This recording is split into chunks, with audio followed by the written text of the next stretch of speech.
آج اسلام آباد کی سڑکوں پہ ہمیں وہ چیزیں نظر آئیں جو کہ مارشل لاء کے بدترین جو وقت تھا اس میں، لیکن اسلام آباد میں شاید تب بھی نہ نظر آئی ہوں. جس طرح سے ورکرز کو گھسیٹا گیا، الیکٹڈ نمائندوں کو وینز میں بند کر کے پھینکا گیا. جس طرح سے کر کیا رہے تھے، وہ تو یہ کہہ رہے تھے کہ ہم سالیڈیرٹی میں آئے ہیں اور آ کے یہاں کھڑے ہوں گے. آپ اتنے حواس باختہ ہو گئے ہیں. یہ کس قسم کی حکومت ہے جو کہ خود اپنے کھڈا کھود رہی ہے؟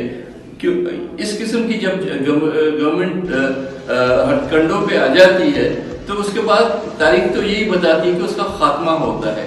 تو آج جتنا کچھ بھی ہم نے دیکھا وہ شاید عمران خان کا کاؤنٹ ڈاؤن شروع